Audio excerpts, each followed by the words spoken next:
Bien, seguimos. Dominó político, modo historia. Sí, por esta cuestión del 5 de febrero, el Día de la Constitución. Y mi duda, no, pues es difícil ver tantos artículos, como dice el profe, quién sabe cuántas veces lo han violado, le han puesto, le han quitado.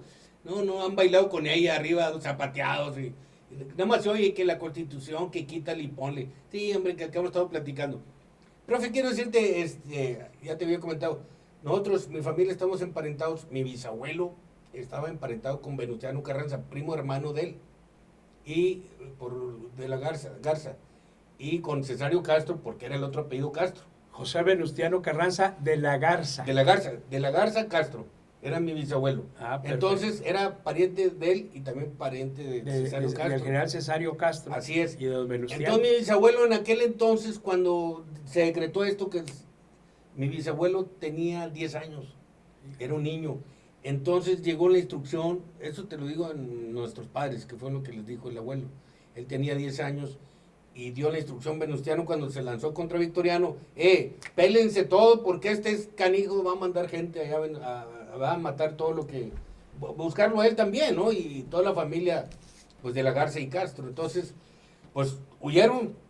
Hay unos Carranza ahí en San Antonio que son muy buenos para de la aviación, que incluso tuvieron los dos hermanos esos, eran de la edad de mi bisabuelo, se fueron hasta San Antonio, Texas, y ellos, hay una historia, bueno, está dentro de la historia, que tienen de los IQ más altos en Estados Unidos.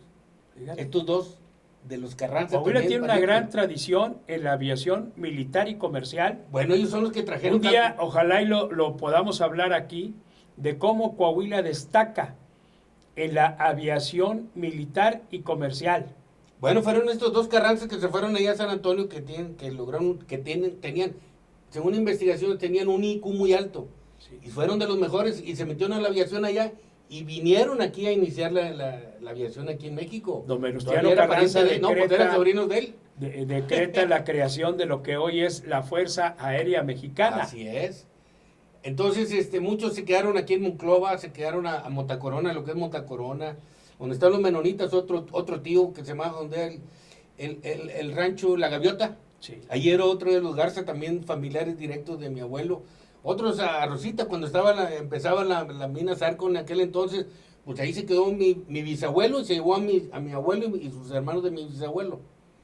Y tuvieron que hasta cambiarles el apellido, les cambiaron para que no los persiguieran. Exactamente, porque dijo, no, pues les cambió a los tíos, a mi bisabuelo les cambió a mi abuelo el apellido y a los otros también. Y ya cuando creció el abuelo dijo, no somos Solices, somos de la Garza Castro. ¿Cómo? A mis papás y a mis... Dijo, sí. Oye, el Solís te hacía pariente de Pancho Solís, el líder de la huelga y la caravana minera de la Legión Carbonífera. Y ahora salí peor, de don Venustiano. Pero bueno, así fue la... Oye, yo quiero aprovechar tu comentario para pedirle sobre todo a los abuelos que les hablen a los hijos y a los nietos. Si tuvieron algún familiar, algún conocido que haya participado, hombre o mujer, en la Revolución Mexicana. Claro, ellos ya no viven, fue hace mucho, ya más de 100 años, pero así como tú, que se den a la tarea de en cada pueblo, incluso en las presidencias municipales, colocamos unas placas donde están los nombres, nos faltan muchos, claro, de las mujeres y los hombres revolucionarios de cada uno de los municipios. Por ejemplo, en Nueva Rosita, el teniente Ruperto Bone Falcón fue uno de los 69 firmantes del Plan de Guadalupe el 26 de marzo de 1913. Una nieta de manera particular y cronista de San Buenaventura Daniel han hecho el estudio, la divulgación, por la calle 3 o Allende en Nueva Rosita vivía el capitán primero Fortino Flores con su esposa doña Sabina, que había sido soldadera, ella del sur, y los dos, incluyendo doña Sabina, tomaba la carabina para participar. Entonces, es importante que rescatemos estos nombres y sobre todo que los niños y jóvenes, sobre todo con los abuelos y la gente mayor, sepan si alguno de ellos son descendientes de revolucionarios, ¿verdad? Y que en todo caso les hablen de los revolucionarios del pueblo, porque no son las... Carranza es el de la tercera transformación. De la tercera T. Y yo no sé por qué ellos, el gobierno de López Obrador, que habla de la cuarta transformación, pacífica, pero cuarta transformación, no incluyó a Carranza en el logotipo del gobierno de la República, ni tampoco declaró 2020 año del presidente Carranza. Nosotros esperamos que el Congreso de Coahuila declare en nuestro estado 2020 año del presidente Venustiano Carranza, porque su obra está hoy vigente en las constituciones, en la doctrina Carranza y en otras cuestiones que honestamente nos ayudan a que el país transite más allá de protagonismos, más allá de cuestiones mesiánicas, de caudillismo, porque vivimos en un país de instituciones. Los caudillos en México ya no, sin embargo están resurgiendo en diferentes partes del mundo. Dice López Obrador, Estado de Derecho, pues por encima de los gobernantes que solamente pueden hacer lo que la Constitución y las leyes les permiten, a diferencia de los ciudadanos nosotros, que podemos hacer todo lo que la ley no nos prohíba. En cambio, los gobernantes y los funcionarios públicos solo pueden actuar conforme a lo que la Constitución y sus leyes reglamentarias les autorizan. Por eso los principales violadores de la Constitución es la clase política, son los gobernantes, los que abusando del poder, ¿verdad? Violan los derechos de los ciudadanos. Profe, no, pero Andrés Manuel anda entretenido con el avión, que lo renta, que lo rifa, que lo regala, que qué sé qué. A veces hasta parecen distractores. No, grandes. Con los por no atender famosos. tantas broncas. Oye, profe, ya para terminar este segmento de la historia, también estamos en las fechas que se habla de la batalla de la Angostura. Aquí 22, mucho 22 gringos, ¿no? y 23 de febrero. A ver, ubícanos, ¿qué pasó ahí? Bueno, el 22 y 23 de febrero de 1847, en la Angostura, aquí al sur de la ciudad de Saltillo. ¿Dónde está la Narro por ahí? Donde está la Narro enseguida. Okay. La Narro está en Buenavista, y ahí fue el campamento de los norteamericanos. Por eso en Estados Unidos se le llama la batalla de Buenavista, pero en realidad es la batalla de la Angostura. Bueno, ¿y por qué llegaron ahí? ¿Y por qué se hizo el relajito ese? ¿Qué andaban haciendo los gringos aquí? Recordemos nosotros que la invasión norteamericana, porque más que una guerra entre México y los Estados Unidos, fue una invasión norteamericana de 1846 a 1848. Porque cuando se separa Texas de Coahuila, éramos el estado de Coahuila y Texas, cuando se separa Texas de México. Por culpa de Santa Ana.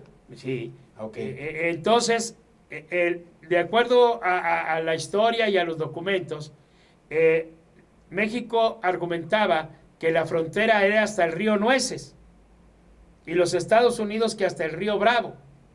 Entonces, un incidente menor en Carricitos, que era territorio de nadie en aquel entonces, es lo que aprovecha, andando en campaña, nos recuerda Trump, andando en campaña el que después fue presidente de los Estados Unidos, para pedir que se declarara la guerra a México. Y así se inicia una invasión norteamericana por varios frentes. Quería levantar un muro. Sí, por varios frentes invaden. Vámonos. Por el noreste, Texas, Tamaulipas, Nuevo León, Coahuila, hasta aquí la Angostura, por Veracruz, allá por el otro noroeste, San Francisco y demás. Por poquito quedamos de aquel lado nosotros, profe. Qué bueno que no, aunque muchos lo dicen, pero porque no conocen la historia.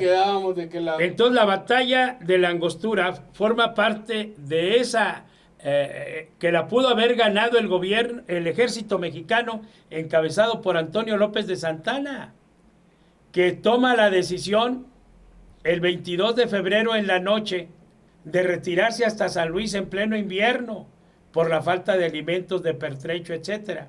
Varios de sus generales le decían, no, podemos ganar la batalla. Incluso el general norteamericano Zacarías Taylor se retira a Buenavista pensando que estaban derrotados ya. ¿Cómo? Y Santana, como otras malas decisiones que tomó, un Andrés Manuel cualquiera, ¿verdad? Decide retirarse y hubo grandes muertos en pleno invierno para regresarse a San Luis, de donde habían armado el ejército y habían salido. La batalla de la Angostura pudo haberla ganado el ejército mexicano como otras antes en la batalla de Monterrey. ¿Qué dijo? Entonces había ahí una división y confrontación entre generales, en parte el gran protagonista Antonio López de Santana, ¿verdad? Híjole, qué ocurrente también. Me recuerda a alguien. Entonces, aquí, por cierto, los invitamos. El Museo del Patronato La Angostura organiza el sábado 22 una demostración cada año en el lugar de los hechos, y aquí en Saltillo ¿sí? Está el Museo de la Angostura. ¿Dónde está? De una vez aprovechamos. ¿Dónde es? Es más, el sábado a las 8 salen de la Escuela Coahuila varios autobuses que de manera gratuita los llevan a la Angostura, y ahí se hace una escenificación de lo que fue la batalla, además del coloquio y demás, pero eso es algo bien. Entonces, 22-23 de febrero de 1847, batalla de la Angostura en Saltillo, invasión norteamericana, que culmina con la toma de Chapultepec el 13 de septiembre de 1847. Cuando los niños héroes. Durante más de 3 meses ondea la bandera de las barras y las estrellas en el asta del Zócalo, y el 2 de febrero de 1848 se firman los tratados de Guadalupe Hidalgo, pequeña villa cerca de Texcoco, y por los tratados de Guadalupe Hidalgo perdimos más de la mitad del territorio nacional, y se reconoce la pérdida de Texas, que había formado parte del estado de Coahuila y Texas. Pues antes no agarraron el DF también con tu... Bueno, 5 estados completos de la Unión Americana, 5 estados completos de la Unión Americana de los actuales, y 5 de manera parcial, 10 estados de los 50 de la Unión Americana tienen el territorio, más de la mitad perdió México, y después Santana hace otra venta de la Mesilla. Entonces, esta figura tan polémica, carismática si quiere, pero sin ideología y demás, dividió Santana. Y al final, aunque algunos lo defienden, que porque era valiente, que porque se ponía al frente del ejército, pero él fue uno de los protagonistas, entre otros, por provocar la división, y además la doctrina de los Estados Unidos, América para los americanos, la doctrina Monroe, y él fue antes de la 2T. Sí, estamos hablando... La 2T fue Juárez. La primera... Antes de que llegara Juárez, antes de llegar la 2T, la regó... La primera gran... las transformaciones sociales en México profundas las han hecho las revoluciones sociales. La revolución de independencia terminó con 300 años de dominación española y nos da el acta constitutiva de la Federación y la Constitución Federal de 1824, donde destaca Miguel Ramos Arizpe y habla de la República Federal. Por eso López Obrador y cualquier presidente debe respetar a la Federación, a los estados y los municipios. Pero no se respeta ni él. La Constitución del 57, producto de la Revolución de Ayutla encabezada por el general Juan Álvarez, cacique guerrerense, termina con la dictadura santanista, 11 años presidente de México en periodos cortos, los 3 como dictador, nos da la Constitución del 57, Juárez la defiende en la Guerra de Reforma o de 3 años, que culmina con la Ley de Libertad de Cultos o Ley Fuente promulgada por Juárez el 4 de diciembre de 1860 en Veracruz, y que es el Estado laico. Y algunos consideran que López Obrador está vulnerando el Estado laico en base a su creencia religiosa, ¿verdad? Y, Pues a veces es católico, a veces es cristiano. Ya no se y sabe, la ya. tercera transformación es la Revolución Mexicana, Sí. sobre todo la constitucionalista Y de el mero, mero Carranza, Venustiano y Carranza. ahí el principio de no reelección.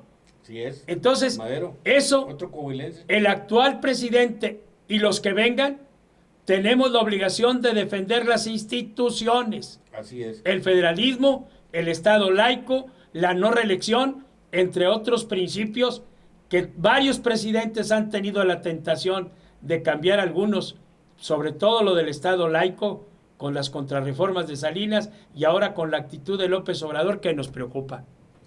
Se emociona el profesor, ya ve, se emociona él hablando de historia, es un historiador nato. Porque Y tiene se que ver con el momento emociona, actual. Se apasiona. Ya lo ven aquí apasionado, está enojado el profe. Imagínense si hubiera andado ahí en la revolución. Hombre, pobre Victoriano Huerta. No Bueno, se crea. hasta aquí llegamos con el Pobre dominó. Victoriano Huerta el- con don Venustiano Carranza, y que hay que homenajearlo este año. El Y siempre. dominó modo historia. Ahorita regresamos a tocar otro tema más del tipo político. Él fue presidente del PRI a nivel municipal aquí en Saltillo. Quiero preguntarle lo que va a suceder, lo que puede suceder a futuro. Ahora ya vimos con él de Sí. historia, ahora a futuro, ¿qué vemos con él? Que saque la bolita esa, la mágica, y que nos diga qué va a pasar con su partido, el PRI, y las elecciones del 4 de junio de este año. Pues, vamos al corte, ahorita regresamos.